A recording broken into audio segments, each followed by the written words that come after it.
Okay, so we'll start today by continuing sample data filters. Before going to that, just as a discussion point we had last time regarding sensitivity.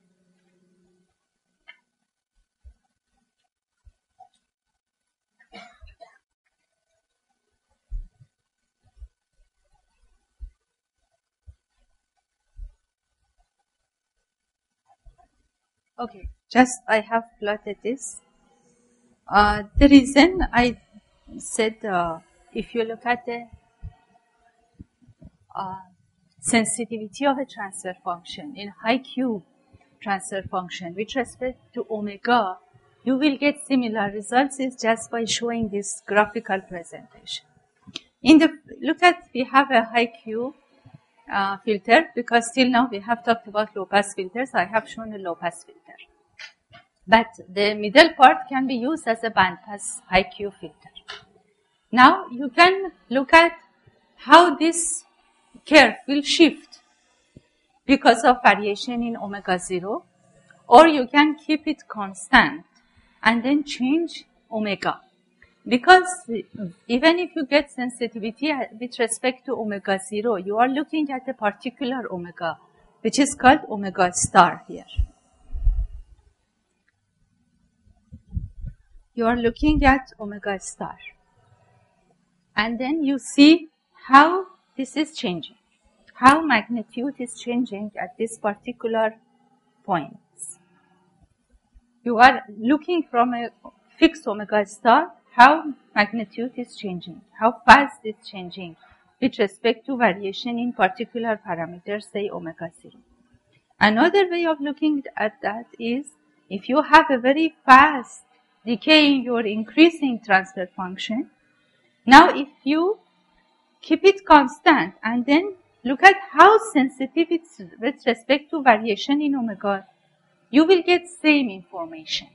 This means that effectively, if you have a fast transition in the transition band, means your filter will be sensitive to all design parameters. This was just the way of we can look at from two angles. Either keep constant frequency, change filter parameters, or keep filter parameters constant, change frequency.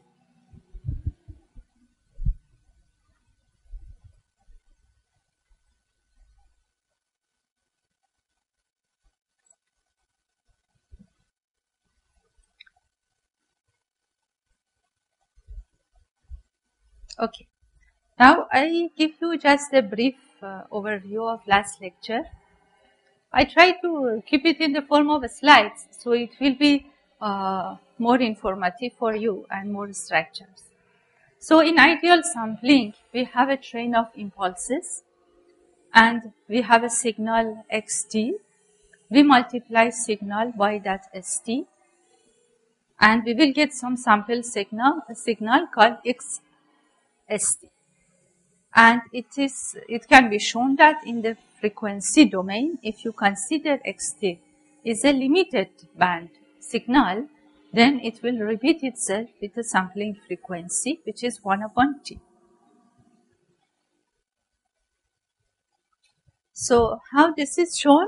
Consider st is a train of impulses. Therefore, we can write it in the form of a summation of delta t minus nt. T is the cycle of these pulses. Now, how do we show it in the form of continuous time signal? It is xt multiplied by st. Therefore, weight of this function, impulse function, depends on the value of xt at that particular argument, which is nt. Therefore, we can write it in this form, xnt multiplied by delta. And if we want to show it, so this is, as you see, this is continuous time, t.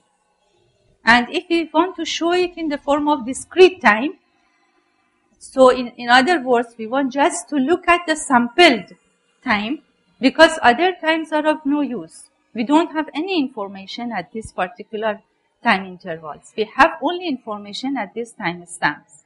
Therefore, it is convenient to look at signal only at those particular time stamps.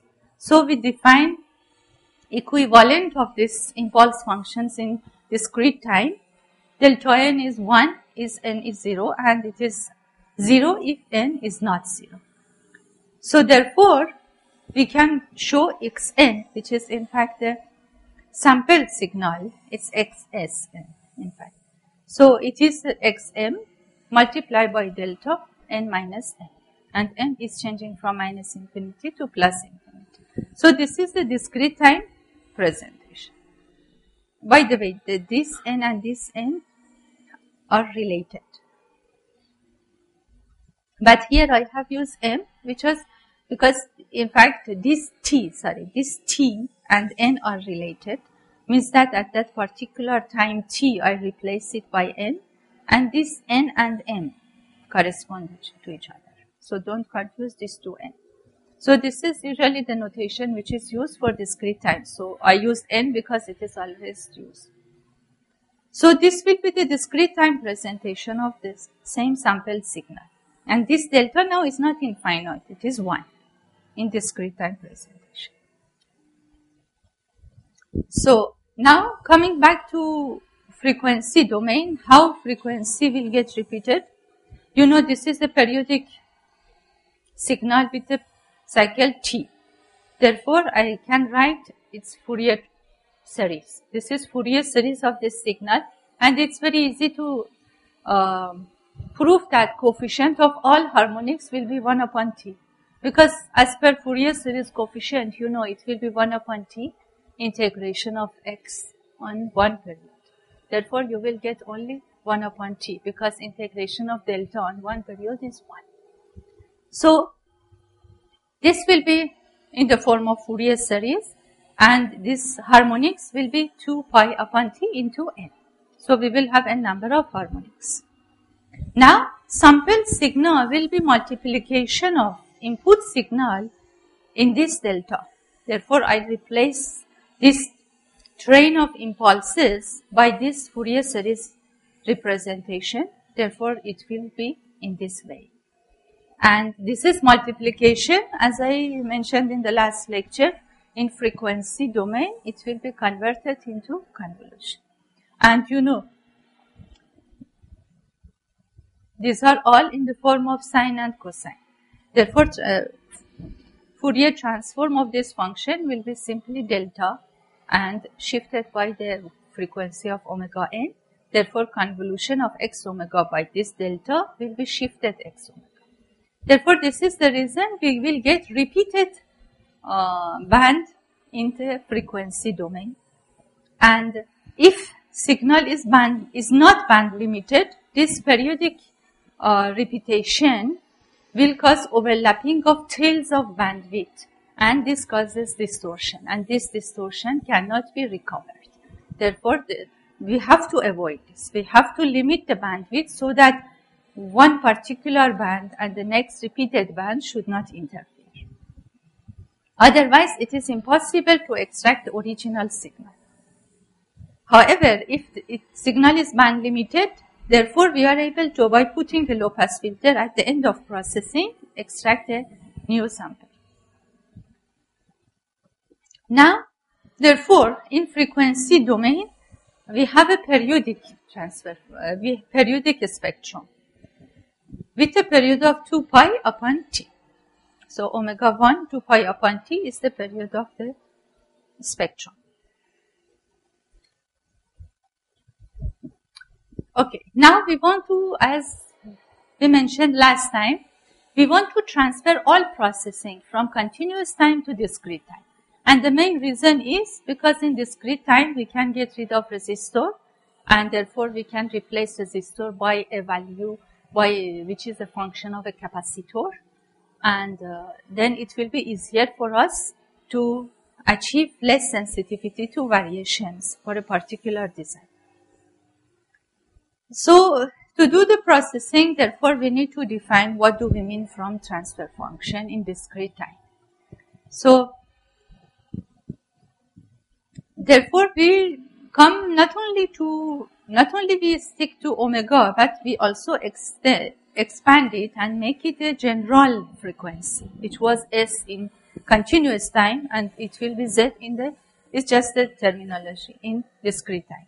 So therefore, instead of J omega, we use S, means that we calculate Laplace transform instead of Fourier transform, which will give us a more general frequency domain presentations. And therefore, we would be able to convert transfer functions from continuous time into discrete time. So this is the Laplace transform of this signal. Here, I have forgotten. You just add. This should be e to the power minus st. So Laplace transform has this term also there. Okay.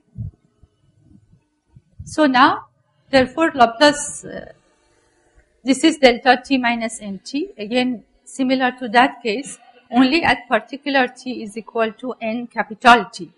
We will have value, therefore, this will be minus nt into s. Okay, so you just add this term here, minus e s into t, small t. So this is the Laplace transform of this signal, which is similar to the previous case. If you replace s by j omega, you will see same thing here.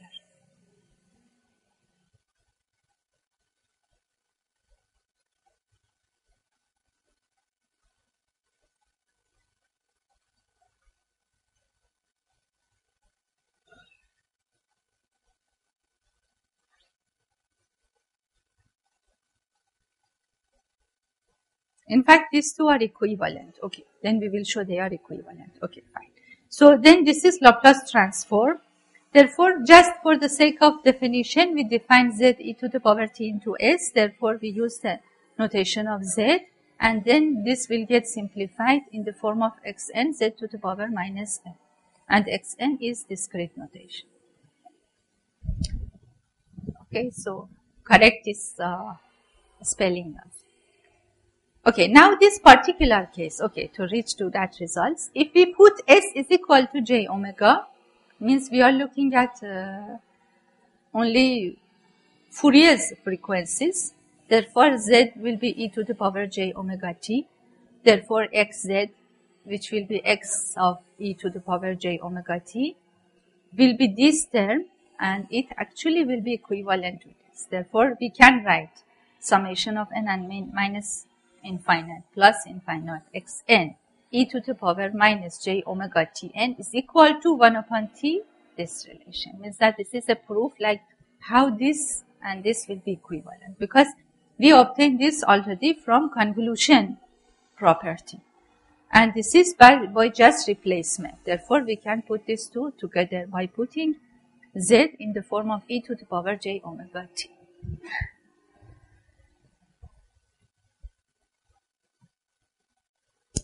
Okay, and this, till this point everything was ideal. Any question till here?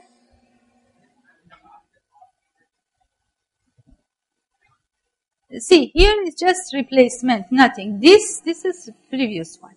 These two should be same.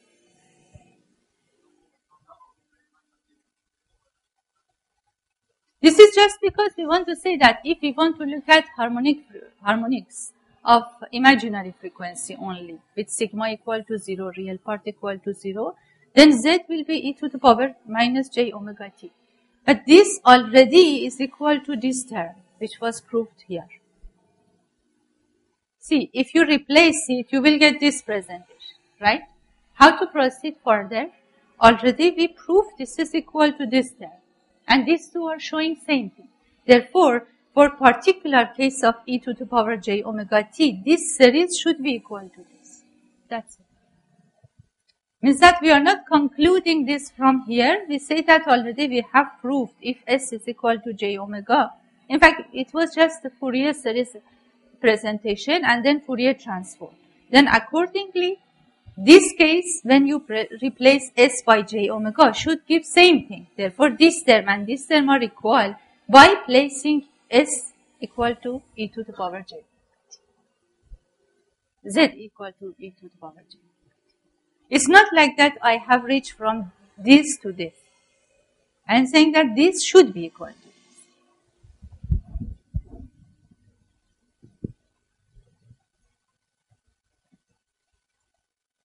In fact, this is one of the ways to prove this series will be equal to this at e to the power j omega t. Z e to the power j omega t.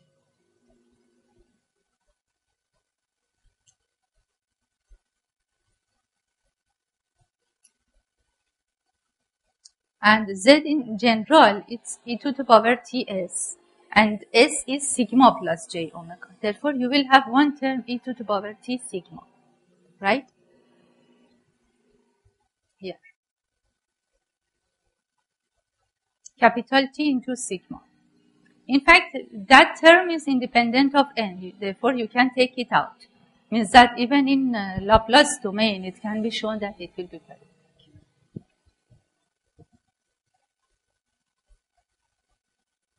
Was that your question?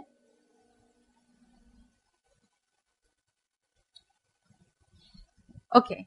Now in real case, we don't have impulse, we don't have time interval equal to 0, therefore we will have some pulses in this form. So we have an ideal, not ideal, in fact arbitrary waveform xt, and we sample it at with particular interval at particular time stamps as an integer multiple of t, capital T. Therefore, we sample at n minus 1 t, it will be constant. Then at nt we will have next sample, n plus t we will have next sample, and so on. Of course, this is one way of showing that, right? You may ask, okay, so I should show it, I can show it in other way. For example, you may say that you draw a line here, therefore at n minus 1 t, it will be equal to nt. So there are different ways you can sample a signal. We will see. Okay, so this is one way. So this is practical scenario. Therefore, we have unit step functions at each interval. And the magnitude of this unit step is defined by the value of xn. So now, how will be the new spectrum? So till now, there was no distortion if signal is band limited. Now what will happen in the real case?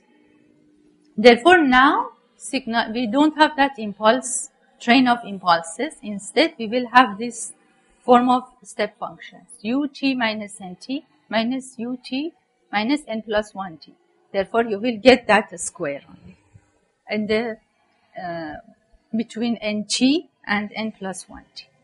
So this is definition of this step function. Now, if you have this sample and hold, now we want to multiply it by x, right? So we sample and hold, means that it is hold. This signal is not changing anymore, though input is changing. Okay. So then signal will get multiplied. Now this is in fact sample and hold signal. This is not just sample signal. So now again we go in the same way. So this is multiplication. And then in discrete domain, it will be represented by xn multiplied by un minus m and un minus m minus 1. So this is just discrete presentation of the signal. Now, how we can look at this? As I told you, there are different ways of showing that.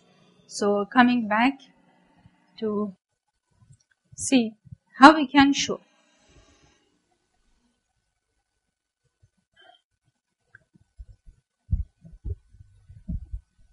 For example, you have an arbitrary signal. You want to sample it, okay?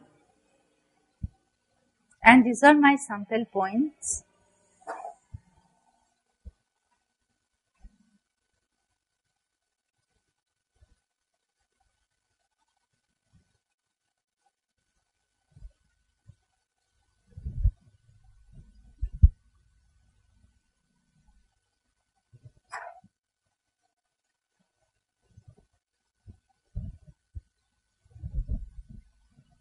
Okay, so one way of doing that will be, I will look at signal at this point, and from n minus 1 into t to nt, I will consider my signal as this value. Then at nt, I will look at signal Then from n to n plus 1t, this will be the sample and hold signal. Therefore, x sample and hold t for t between n minus 1t and nt will be x n minus 1t. Okay. Now suppose if I make it in other way. So this is for this.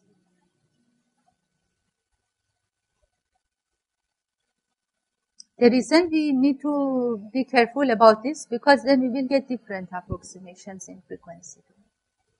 So now, separating this from each other. Now suppose I have some signal like this. And again this is n minus 1t. This is nt, and this is n plus 1t. Now what I will do, I will look at signal at nt, and this will be my signal at this interval. In other words, x sample and hold t at t between n minus 1 into t and nt will be equal to x nt. So do you see the difference? Let's, for example, make this in this way. Now, for example, this will be my signal here. Now, for next interval, I will use this one. Therefore, the points specified by bigger circle will be sampling points.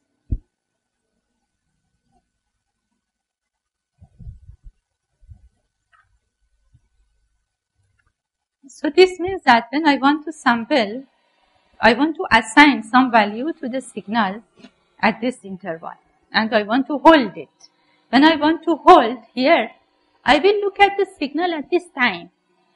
Until next cycle, I will use this. Here, this means that I will look ahead, and then I will use the signal which is ahead as my signal from n minus 1t to nt.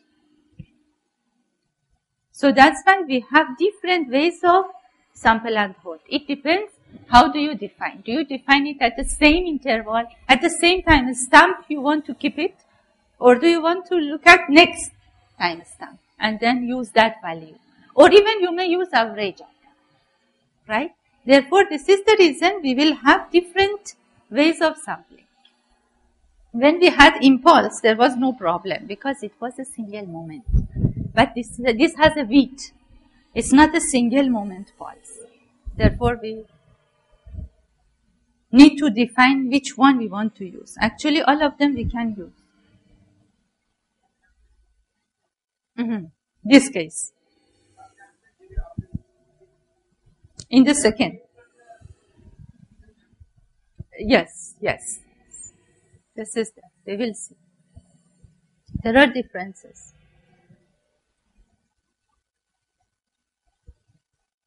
And how they affect.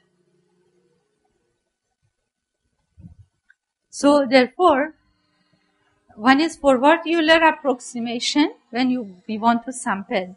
This means if I am looking at the interval between n and n plus 1, I will use n. So this is forward, means that I am at n. I use n, and then till n plus 1 I will keep it.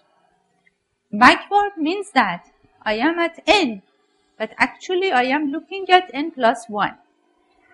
Therefore, I need to use that sample from n to n plus 1. And bilinear means that let's use both of them and get the average. So the main reason is because signal is changing. Therefore, which one will give better results and better accuracy, that is important. And the second thing is because all of them are approximation, because signal is not constant and we are approximating it with a constant signal. Therefore, we should see which one will create more, in fact, deviation in the transfer function. Even sometimes if transfer function is stable, because of these approximations, we may get unstable transfer function. So that is very important when we convert this continuous time filter into a discrete time filter.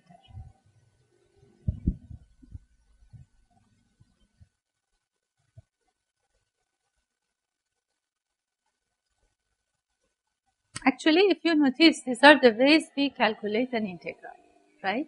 If you want to calculate area below a curve, we use these approximations.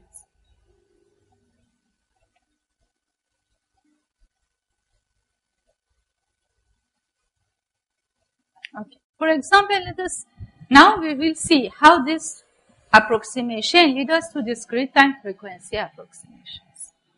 So we will go with definition of Laplace transform, and then we will obtain the Laplace transform of this signal. So this signal is valid only between nt and n plus 1t. Therefore, accordingly, you can get all these values. If you just get the integration, you will get it. And then you know that, like for example, if you have time shift in time domain, you will have e to the power st in frequency domain. You will get an additional phase in the frequency domain. So look at Fourier and Laplace transform properties from Signal and System book.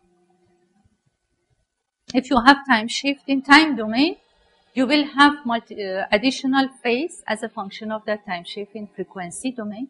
If you have a frequency shift in frequency domain, you will get similarly a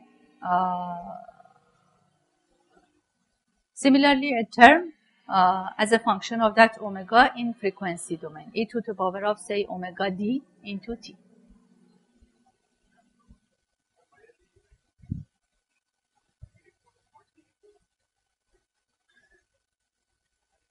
No, this is forward Euler. Therefore, in forward Euler, if I am in the between n and n plus 1, I will use n. Yes. No, it's capital T. See, this is the sampling time. No, this is sampling time. See, I am here, right? I will make it nt, and all the time I keep it constant. This is not xt, this is sample and hold signal. Now, it's not xt anymore. So I assume that I have a hold signal already, and then I look at samples of this hold signal at this particular time. And what approximation I use for sampling? Say forward Euler. So in forward Euler, I will get this.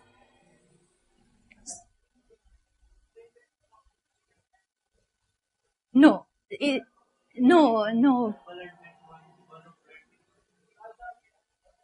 We keep that only that sample. We are not keeping a continuous time signal.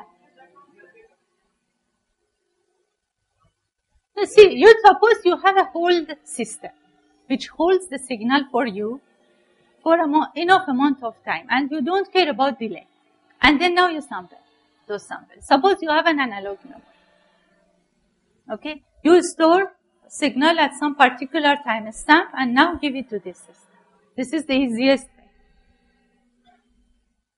if we want to operate in offline mode. Okay, and now if you have a signal which is coming continuously, still you should have a hold system, or you should have a very fast track and hold, so that you, as soon as you reach to that sampling point, you can get a sample of signal. This means, essentially means you have a switch, you have a capacitor, you have signal. If you close the switch, this capacitor voltage will change all the time with signal. But which value will you use? The value you will use will be the value which corresponds to epsilon. Epsilon is a small time before switch opens. So that is xnt, n capital T. That is x n capital T, because anyway we store it on a capacitor, and that stored value, the final stored value before switch opens, that will be the xn capital T. So even if here you put T afterwards, it will be NT. Because suppose you have a track system, okay? So capacitor tracks signal, okay? Fine, tracks signal. Now, if suppose now it will be in fact backward Euler. So tracks signal, when it reaches here at this point, no, it can be also forward. It tracks signals close to NT, switch will be, at NT switch will be open, right? Therefore, all the time capacitor voltage is changing with this XT. But the value which will be used from NT to N plus 1T will be only this, which has been sampled here. Therefore, doesn't matter what was the value of signal before that. Otherwise, it won't be discrete, then it will be continuous. So, is it clear? Was that your question? So, after all, what we want to have only samples of the signal which are held on a capacitor or any sort of memory. Capacitor is some particular analog memory, right? Therefore, we are using that analog memory. So, you look at this as an analog memory. We have samples, and these samples are being used at this interval between NT and N plus 1T if we are talking about forward Euler approximation. Now you see in the Laplacian, we get some additional term, which is 1 upon S, 1 minus e to the power minus st into xn. When we had that particular simple impulse train, we didn't have this term. Now we have this term, okay? So, and this creates distortion in the spectrum. Therefore, when we sample from signal by non-ideal sampling, there at the beginning we have distortion, and this distortion creates problem. Of course, one way of avoiding that distortion is to increase sampling frequency. We will see.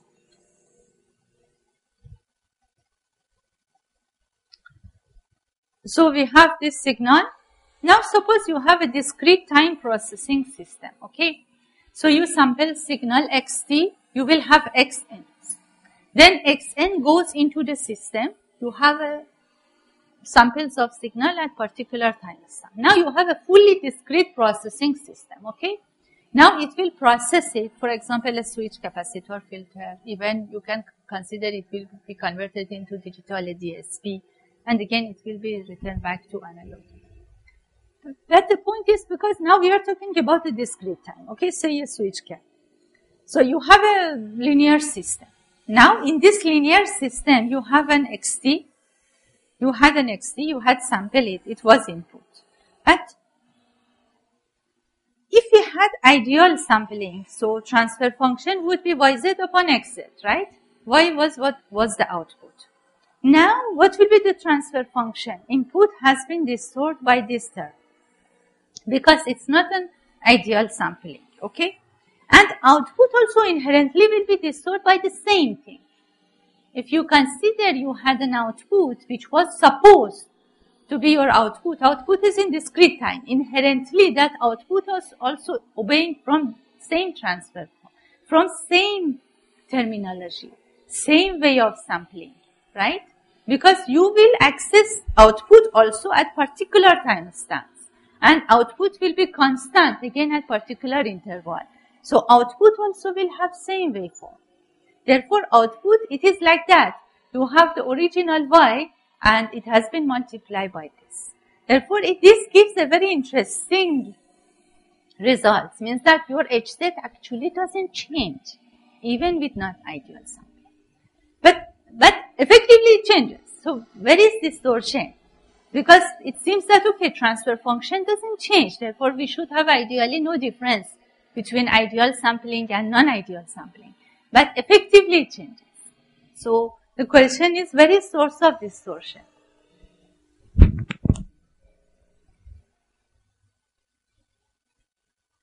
Otherwise, these two should be same.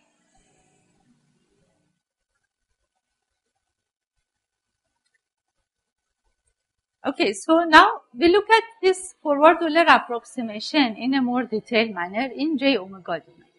we'll see what will happen. Okay, so we are sampling from signal. The original signal we had, there is a small point here, I tell you.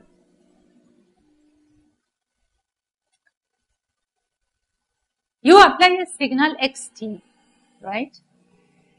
Then, because of sampling, your signal xz will be converted into xz into 1 minus e to the power minus s. At the output, do you get yz or do you get yz into 1 minus e to the power minus s? That is the point. Therefore, at the input, you will have that multiplication. At the output also, you will have same multiplication. Therefore, both will get this.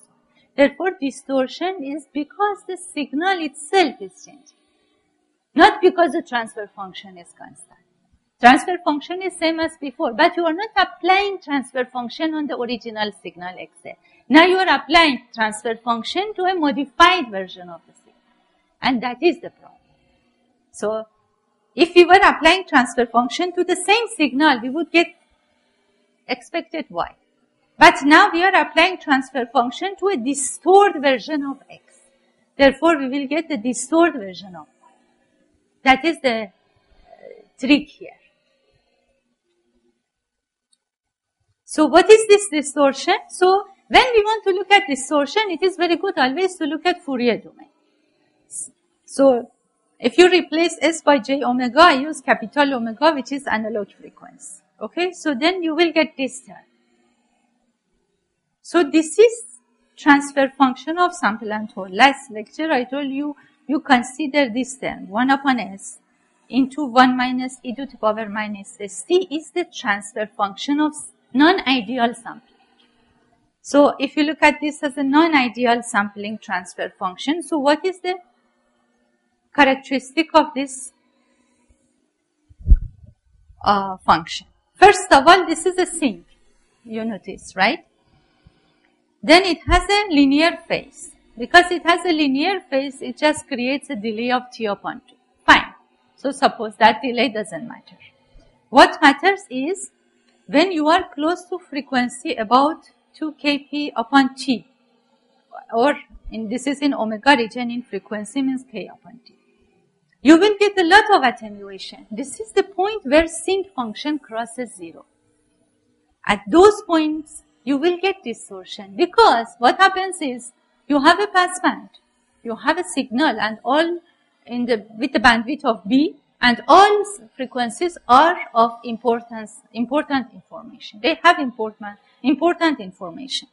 But what happens now?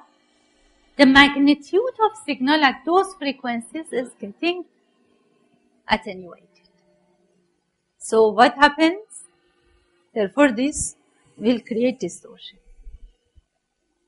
Now, how this is helpful if I increase sampling frequency? Because when you increase sampling frequency means you are reducing capital T. When you reduce capital T means that you are pushing this crossover point to higher frequencies. Therefore, distortion will be less. So, I will show it by a plot.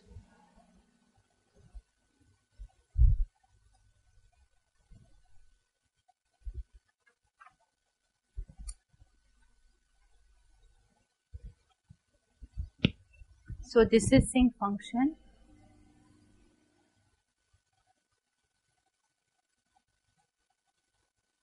And this was the crossover frequency.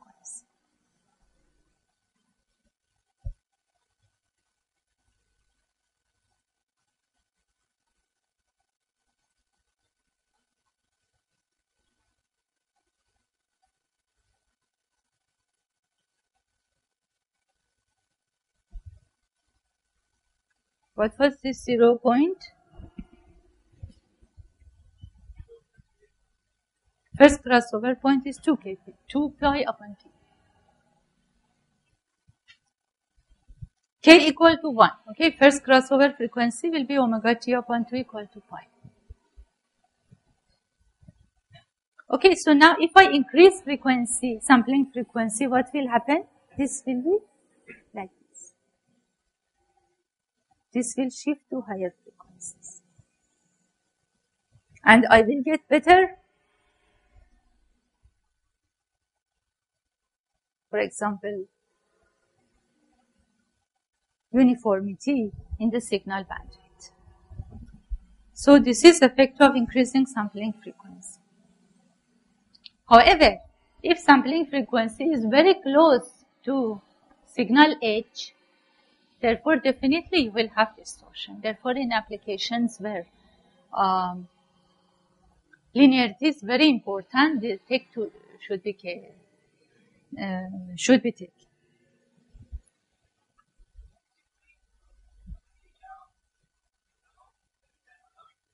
Yes.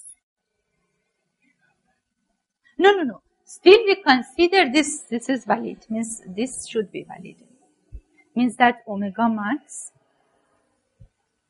means that F sampling should be greater than 2 omega max. This should be valid. In other words, 1 upon T still should be greater than 2 omega max. This is valid. We assume this is valid. I mean, we can, because see what happens is when you increase sampling frequency, suppose your bandwidth is constant. This is just an example, okay? I have considered this is range of frequency, okay? So now you can see this was range of frequency, or this should be actually periodic. I have not drawn it properly. It should be completely symmetric, okay? This should come here. So what happens is, suppose this is your signal bandwidth you are interested in, okay? Now you look how much attenuation you will get in the first case. And this is, the second one is amount of attenuation you will get in the second case. I have not changed bandwidth. Bandwidth is constant. Signal bandwidth is constant. It's just I'm expanding this sinc function. I will plot it here again. Suppose you have two sinc. One is here and one is here. Okay. And your signal bandwidth is this. So this band is important for you. So now you see.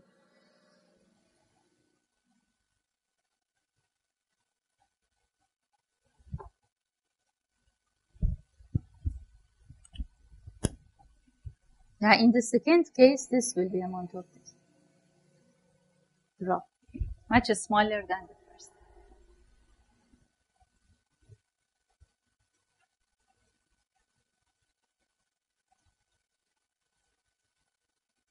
Of course, one interesting point is you can compensate also.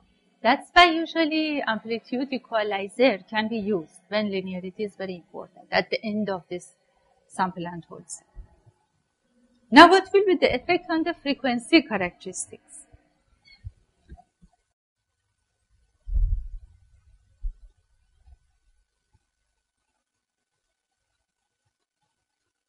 Okay, this is the next one, that how we can now move ahead by converting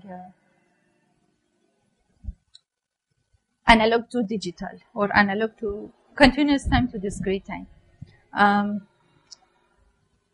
Let's give an example here. What will happen for a filter?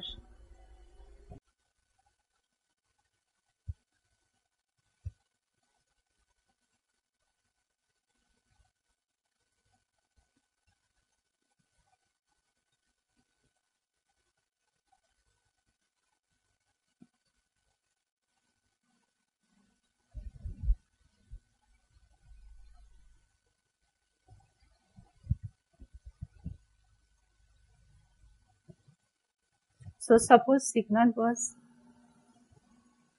ideally had a limited bandwidth D.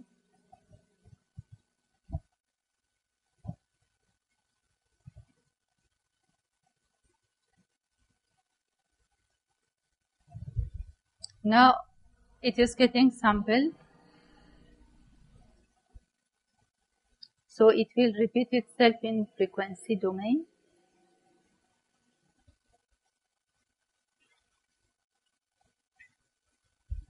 And What will happen now? This will be the signal.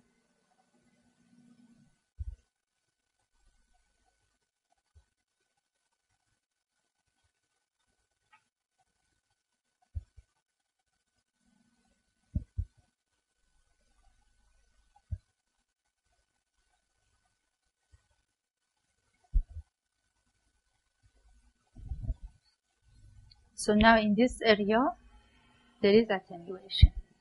This was the original spectrum.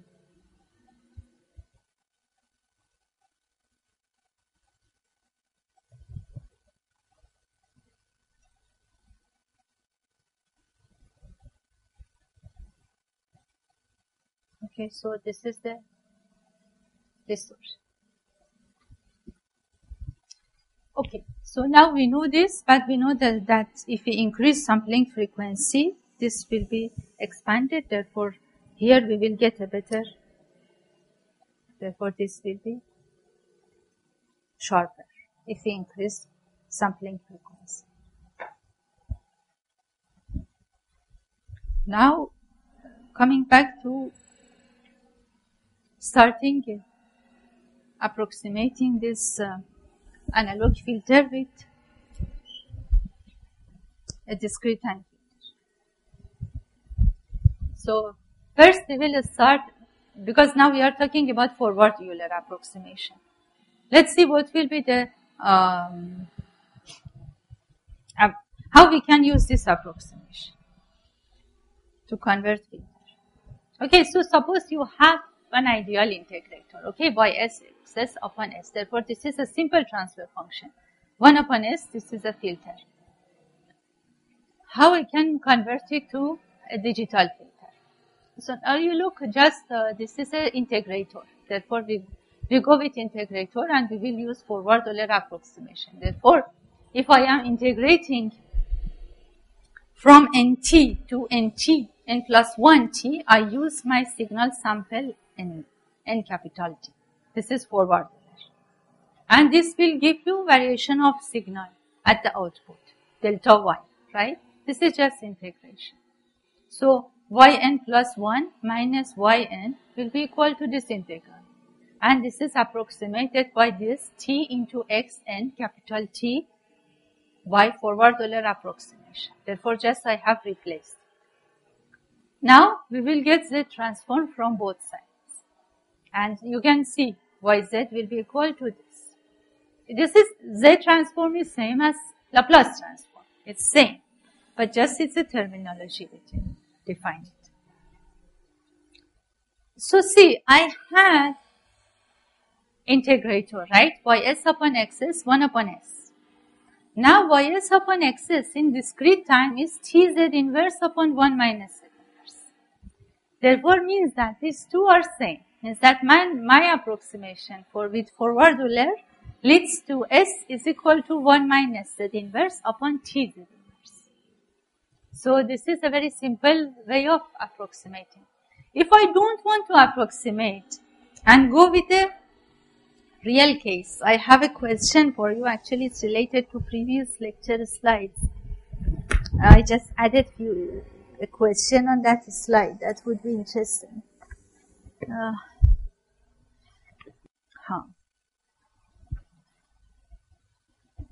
Just think about it. Is it correct or not? And is it practical or not? So last time we explained about this transformation. Z is equal to E2 plus ST, and then how left side will be converted into unit circle. J omega will be converted to unit circle. Left side poles will come inside this. This is just by this E to the power ST. Simply you can derive it. But the question was, if I have a transfer function, say for example a biquad in discrete, in continuous time, if I want to go ahead with this transformation, then does it mean I should use this transfer function and then implement it? This is the straightforward mapping, right? Is it possible or not, and is it correct or not? See, because main relation between Z and S is this. What we do with forward Euler or bilinear or backward Euler, we try to simplify it so that we can approximate it by those linear relationship. Exactly. That is the point. E to the power st is an infinite series versus st. What we do, we get first two components. Therefore, we will have a simple relation between. We can do this provided this st is enough small. And st small means, practically, what does it mean? Either signal means that signal bandwidth with respect to sampling frequency need to be small. So that is important. Otherwise, we will get more and more deviation from approximation we make. But the point is, suppose if I can make such type of transfer function, then somehow, then it's not in fact a rational function, right? It's not fraction anymore. It's a nonlinear. However, if I can make something like this, then I would actually resemble HS very correctly. So that is a very interesting point, that it's not so easy, therefore we use these approximations. And anyway, signal is sampled and hold, therefore anyway it's not ideal. Already I have distorted the signal.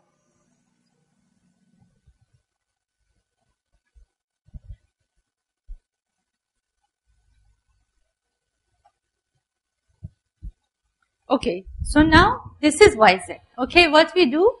We just make S equal to 1 upon S equal to T Z inverse upon 1 minus Z inverse.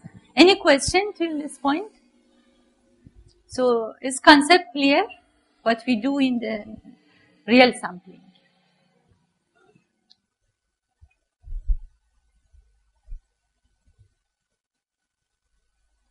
Okay. So, till this point, this was an example, okay? So, what does it mean? Now, we will go to some, just before going to switch gap, I will,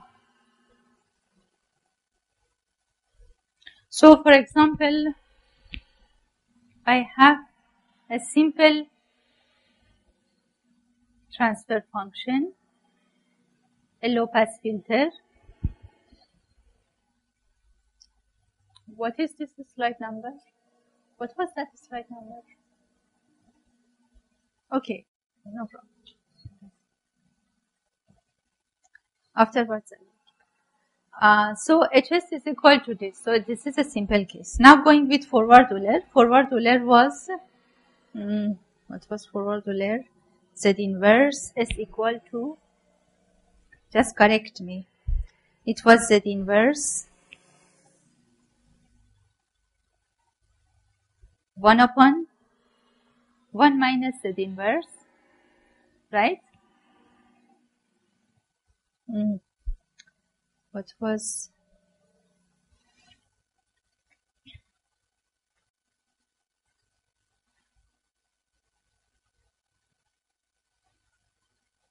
forward was S, wait, S is equal to Z minus 1 upon T. Okay, so it's reverse. S is equal to Z minus 1 upon T. Coming back to T, 1 upon S is equal to T Z inverse upon 1 minus Z inverse. Yeah, I was writing same thing. It was 1 upon S, not S. Okay. So now if you multiply both sides by numerator and denominator by Z, it will be T upon Z minus 1. We just replace, okay? So S is equal to Z minus 1 upon T. Therefore, HS will be 1 plus Z minus 1 upon T P0. So this now will be HZ. Simple. Therefore, it's very easy now to get the relation in Z domain.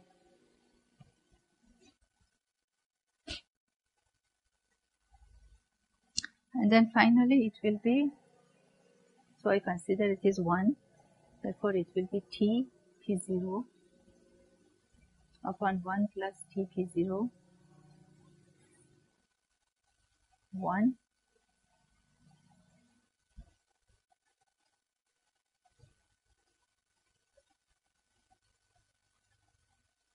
If I want to write it in the form of Z inverse, it will be this. You just Pt plus.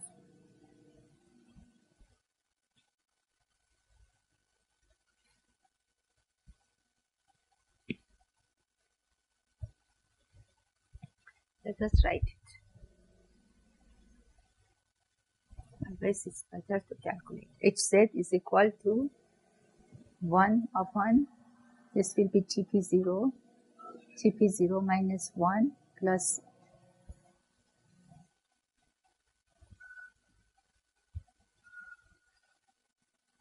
so it will be Tp0 Z inverse upon 1 plus Tp0 minus 1 Z inverse.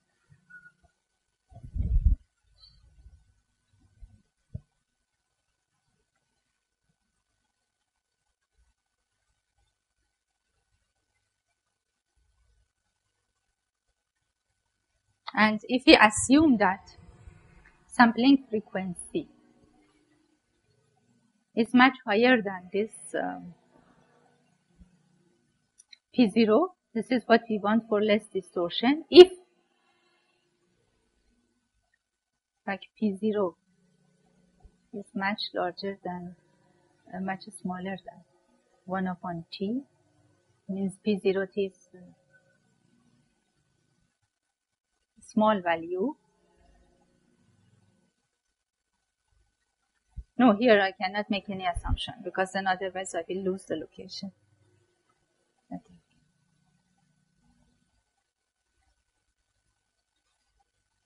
Okay, so where will be the pole?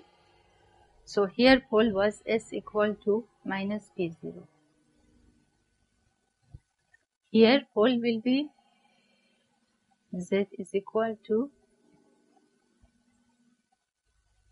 1 upon 1 minus Tp0. Sorry, this is Z inverse. Z will be equal to 1 minus Tp0. And Tp0 is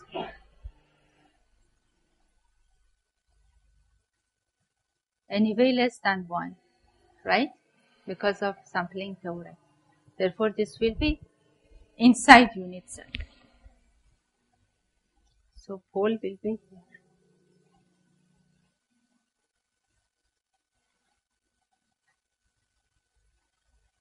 This is Z domain, Z plane. 0, this is 1 minus 1.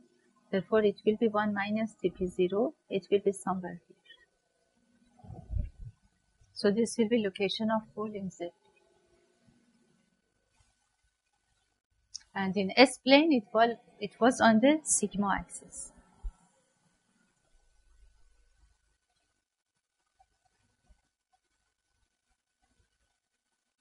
Minus P.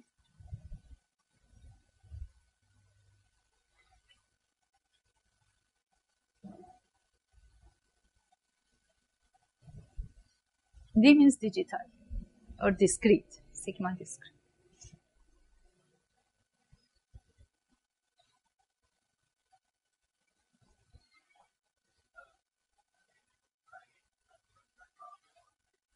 Digital, discrete time field transfer function from an analog transfer function.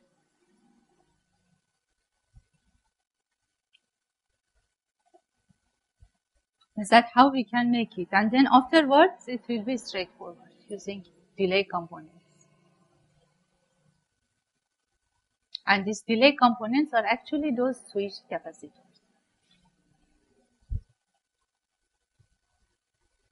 Even it can be converted into the DSP domain. The reason is because that those whole signals afterwards can be digitized.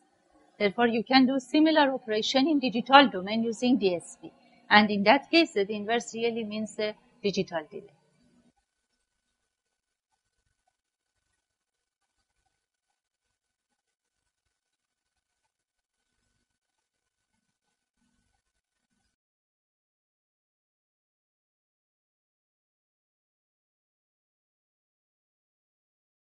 There is an interesting point actually related to your question. I will show it here.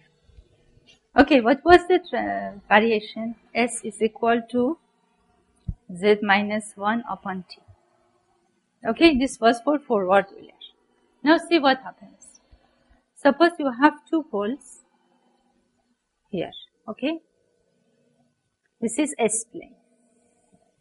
And you have two poles close to J omega axis. Okay, how these things will get transferred into Z domain? Essentially, what is S equal to Z minus 1 upon T? If you look at this approximation, what we want to do, we want to make this. This is J omega, this is sigma discrete, okay? In the real transfer function, frequency transformation from continuous time to discrete time, you have e to the power minus st. Now we have approximated this transfer by this, right? Now see what happens. If we obtain z, z will be st plus 1, right? Then you can see how poles are changing. Now suppose you have, this is st plus 1, then means that whatever pole you have here will be just multiplied by t plus 1. Then means that multiplied by t is just a scaling, then it will be shifted to right. Suppose if you have frequency of 0, it will be on 1. Okay. If you have frequency of, for example, suppose this is a 0 and this is a 0. Okay. And if you have these two 0, these two will get added by 1, right? Therefore, it exactly is like that. You have shifted your imaginary axis to another axis on 1. Therefore, location of zeros will be here. Here. Now, suppose you have two poles which are close to imaginary axis. The reason is why we say close. Because in the filters with high Q, poles close to imaginary axis determine the frequency response. Now, where they will be? It is possible for them to be here.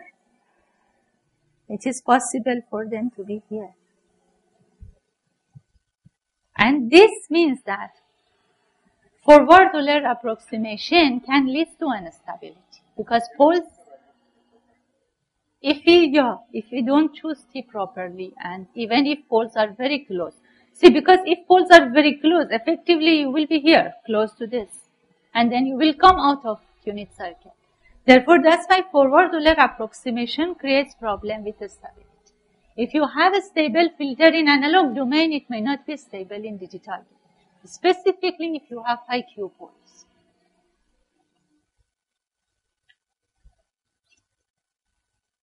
This is just an approximation of that Taylor series expansion of e to the power st.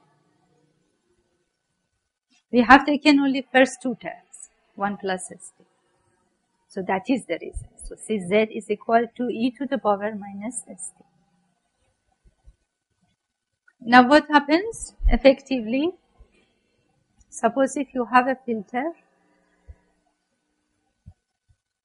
looking at some type of elliptic, which is a good example in this case.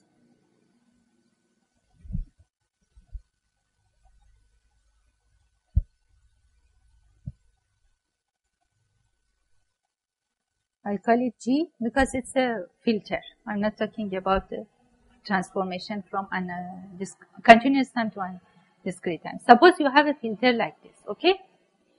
This is an elliptic filter with a very sharp transition band and loss at stop band. Therefore, you have, in fact, infinite loss at some frequencies.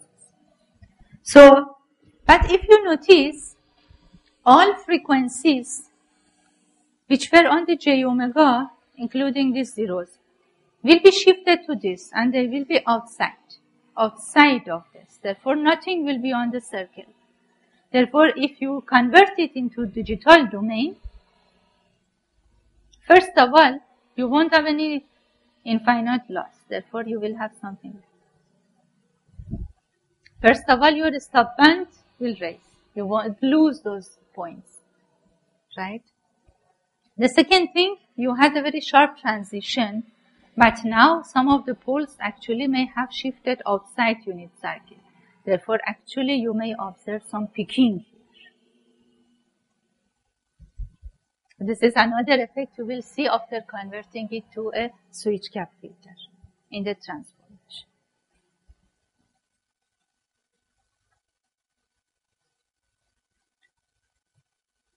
And the next thing is, because anyway, due to sampling, if you remember, frequencies of the signal which are in the vicinity of bandwidth, if we are not using a very high sampling frequency, they will be actually attenuated. And here also, what happens is, those are getting attenuated. So what does it mean? Means that now the transfer function at those frequencies actually will reduce, and of course we will have peaking because of this. Therefore, it depends which one will win. You know, from one side we will have degradation because of that sink effect, right? From one side we will have peaking because of transition of these poles towards outside. Therefore, it depends whether it will be sharper or will be narrower. But effectively, you will expect something like this in discrete time.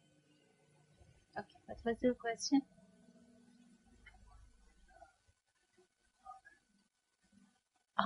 See, suppose, here I have shown, okay, suppose you have a transfer function, gj omega. It has 0 on j omega axis. 0 in the transfer function means pole in the loss. In other words, you have a 0 value of magnitude here, okay. So what are these points? They are on the j omega. But now with this transfer from continuous time to discrete time, frequency domain, what you have done, you have transferred these zeros here, right? So these zeros are not on the unit circle. But unit circle actually specify omega in discrete time filter. Therefore, you don't have any zero anymore on this, right? And because you don't have zero, then means that this stop band will rise. Therefore, it is better not to use forward Euler because of this problem. Therefore, backward Euler or bilinear is preferred. How do you implement it? I showed you that Ln. Now, if it is the case, then actually you will have z is equal to e to the power st, right? Then everything will come here. Then you will get similar thing. Nothing will change. I mean, you just copy it. Because it's just a terminology, right? Then you will get same thing here. You just replacing z by e to the power j omega t. Now, only there is one thing which is the attenuation because of that sink function. That will have effect. Because then now some of the frequencies you have here will get attenuated, right? Therefore, you would expect to have, you will lose this stiffness. It will be round.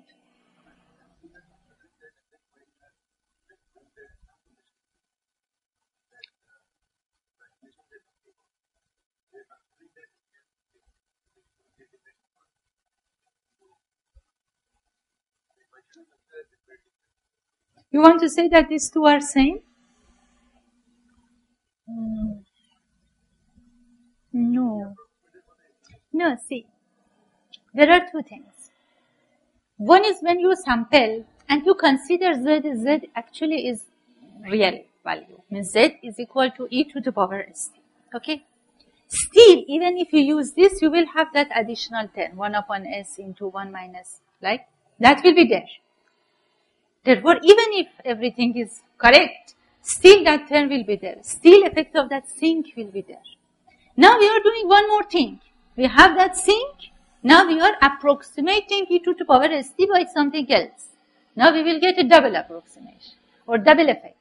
That's why we need to look at them separately.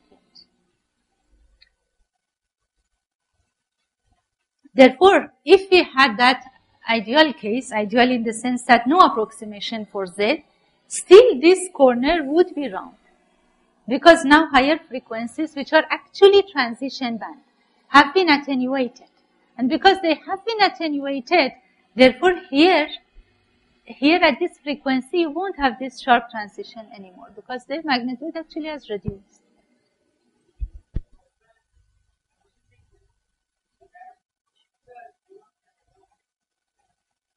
Yes, that is. You mean that to correct it? Yes. But we need to have a real implementation. You know, after all these approximations can be implemented physically. If we can have a transfer from S to Z, which can be implemented, yes, it is possible. Yeah.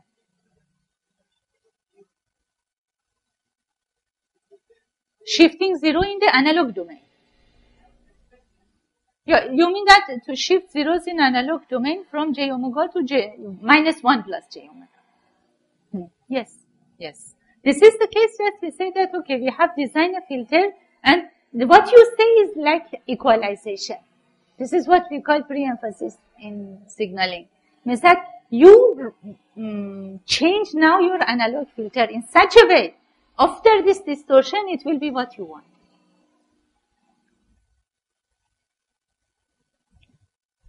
Yeah, that is fine. I mean, that is, in fact, this, because of this, we need to have some information in advance. The point is, now we cannot always convert them directly to each other. We have to be very careful about these points. But because this effectively creates a lot of problem with respect to stability, it is not a preferred choice, this forward Euler approximation. But yes, we can, this stop band can be controlled by shifting these zeros.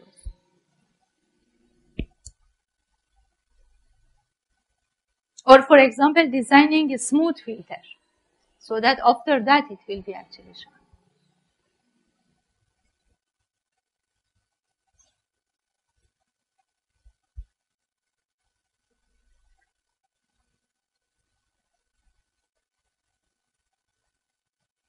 Okay, so then now, this is an example. So now we start, okay, now till now we know, okay, so how we use approximations to convert HS into HZ, what are the problems, and then now we want to have a real implementation, and then see some examples.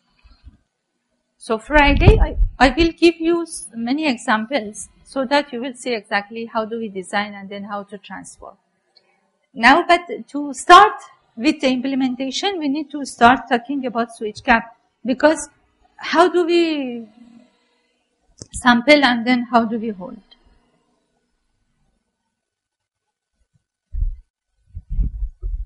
I think many of you are familiar. I had a little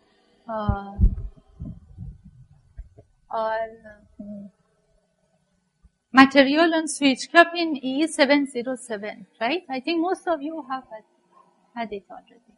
And you did one as a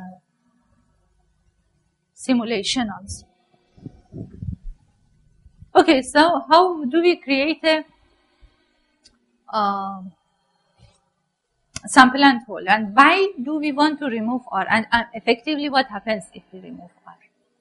Okay, what R does? As if you remember, I told you R is just like by applying a voltage, you will have flow of charge. So this flow of charge is continuous, just I will make it discrete. That's it. Therefore, I can have a discrete implementation.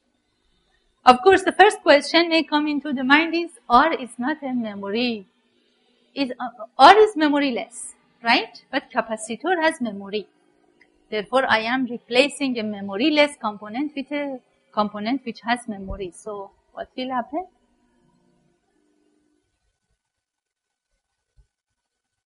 For example, look at this circuit. So, I don't repeat it. All of you are familiar, right, with the concept of replacing resistor with this switched gap? No? You have a resistor between two nodes. What do we have? You will have a flow of charge.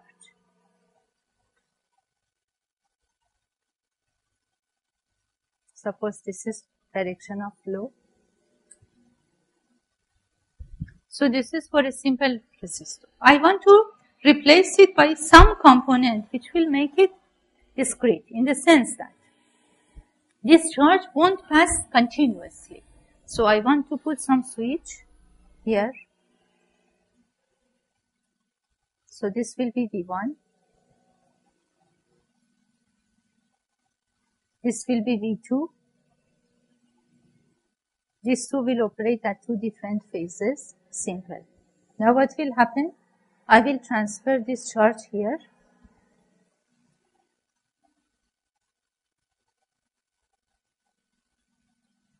And then I will get it here.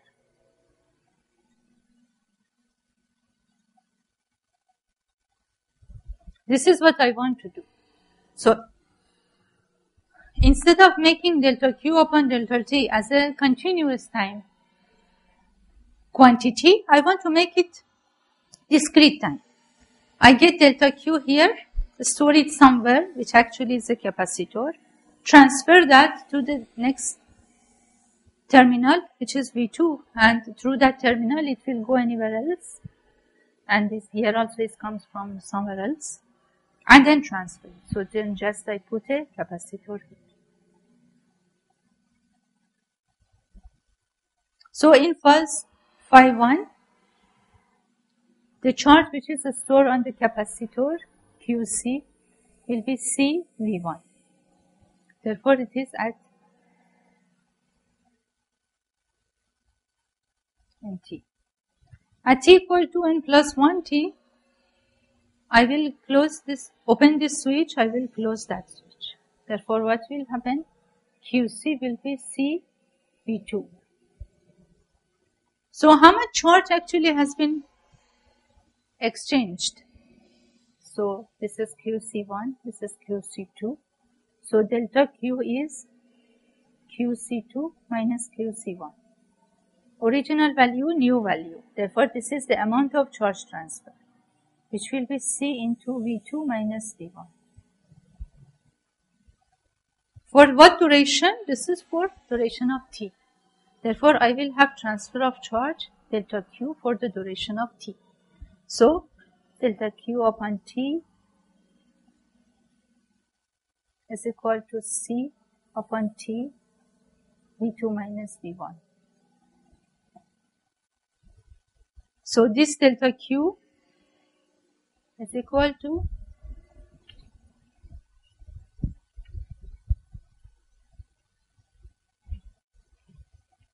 this delta Q that I have considered is in this direction because this is Q and I have used V2.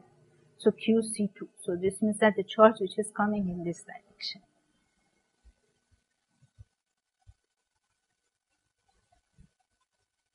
So this is equal to, this is the amount of charge coming in this direction will be minus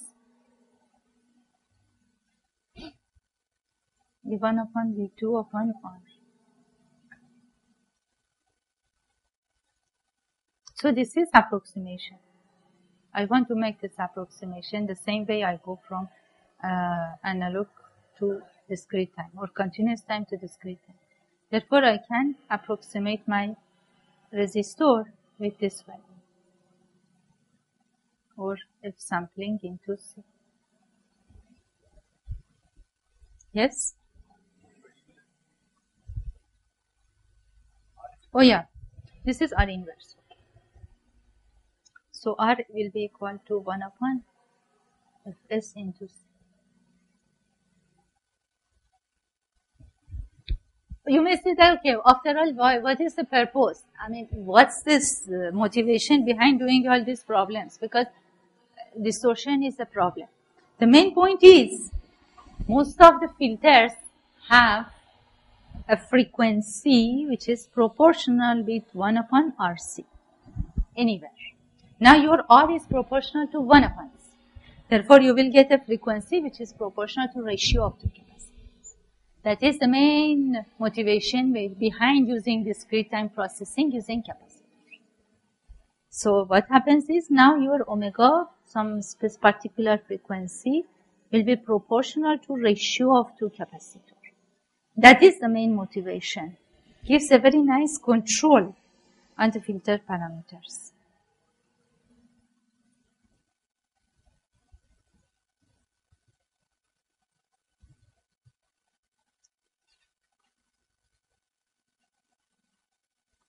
Okay, now based on that, only the point is capacitor has memory, resistor doesn't have memory. But if you notice here, we are not using memory of capacitor, right? Because we charge it, but then we discharge it next time. That is the reason we can still assemble resistor with capacitor. So now what happens? So now there are different ways. This is one very simple way. You can have different ways to implement a resistor using switching a capacitor. This is actually what we did for this conversion of this Euler approximations or bilinear approximations. This actually is same thing. Now we are implementing it using electrical components.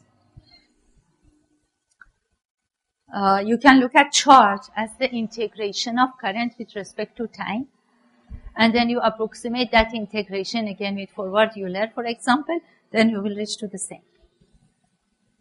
So do it. That will be an interesting experiment. Derive one of approximations, okay, Euler approximation from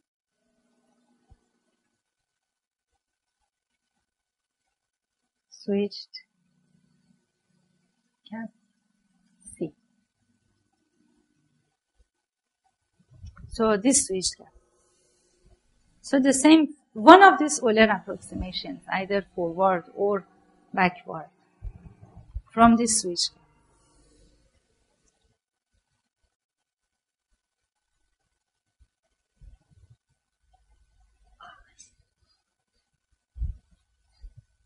Okay, so see, if I want to make an replace integrator by a discrete time version of that integrator, therefore now you know how to make an analog filter using active RC. Of course, I didn't talk about MOSFET C, GMC because of shortage of time, but if we get time, I will talk at least about GMC also.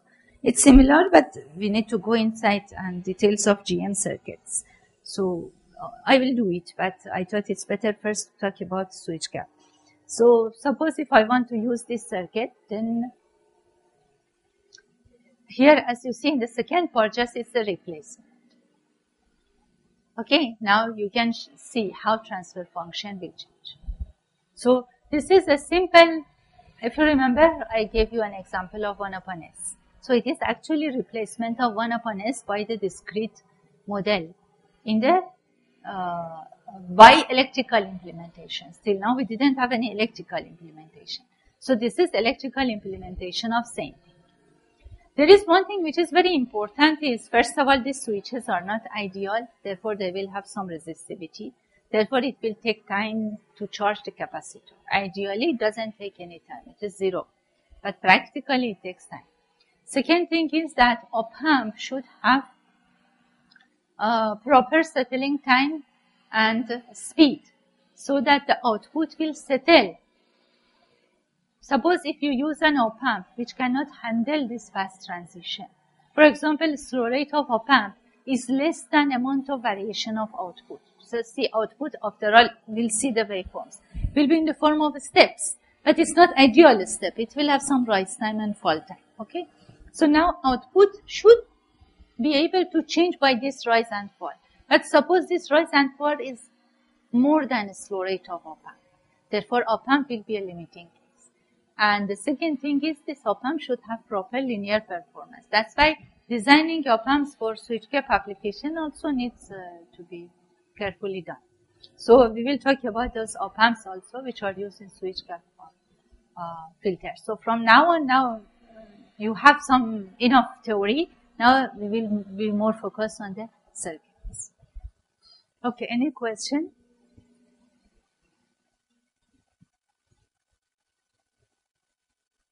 Okay, so we will continue on Friday.